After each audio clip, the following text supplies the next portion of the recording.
guys, Bible story time with coffee. Our story for tonight is We Want a King from 1 Samuel chapter 1, 8 to 10 and 15 to 16. Near Jerusalem there lived a woman called Hannah. She had no children and this made her very sad. One day, when Hannah was praying silently to God, she didn't realize she was mouthing the words to her prayer. Eli, the priest, watched her, and seeing her lips move without the words of being spoken, he believed she was drunk. When Hannah explained, Eli said, "May God give you the son you long for." In time, God did give Hannah a son, Samuel. When he was old enough, Hannah took the boy back to Eli. "This is the son God gave me," she said. "Now I'm giving him back to God." So Samuel grew up loving and obeying God. In time, God chose Samuel to lead the Israelites. Samuel was a good and gentle man who loved God and the simple, honest way of life of his people. His two sons, however, were not like him. They were only interested in money. The Israelites did not want either of them to lead when Samuel died.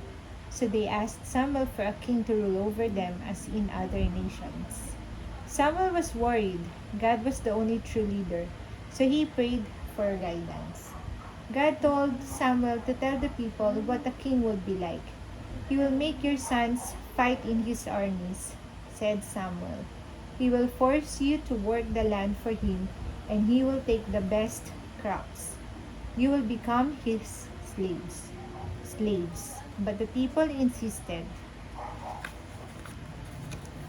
When Samuel told God that his words had not changed the Israelites' minds, God replied, "Do as they wish.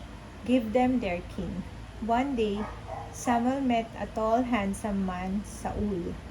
God had told Samuel where and what? Not? God had told Samuel where and when he would meet Israel's future king, and so was not surprised when he heard God say, "This is the man who is to rule." At dawn the next day, following tradition, Samuel poured oil onto Saul's head as a sign that he was the chosen one. At first, Saul was a good and popular king. Under his leadership, his people won many battles, but soon he became proud.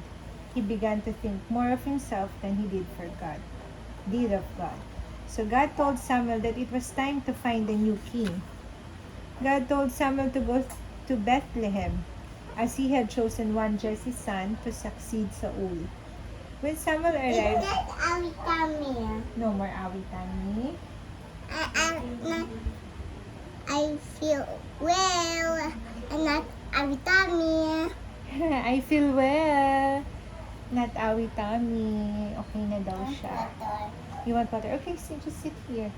Okay. God told Samuel to go to Bethlehem as he had chosen one of Jesse's sons to succeed Saul. When Samuel arrived, he invited Jesse and his sons to witness an offering for God. He spoke to all the sons in turn. Each time he thought, "This fine-looking young man must be the chosen one." But each time God said no. "What's important is not what a person looks like," God said, "but what he is like inside." After Samuel had rejected 7 of Jesse's sons,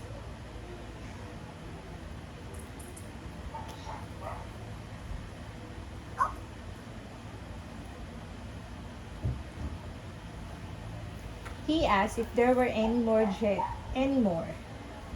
Jesse said that the youngest, David, was out looking after the sheep. Samuel asked Jesse to send for him. As David walked in, God spoke to Samuel, saying, "This is the one." So Samuel anointed David, and from that time on, David always felt that God was with him. So we're in the story of David. So next time we'll be reading the story of David. So that's it for tonight, guys. Have a great Good night. weekend. Good night. Wait, I can't put. I thought it Hindi, may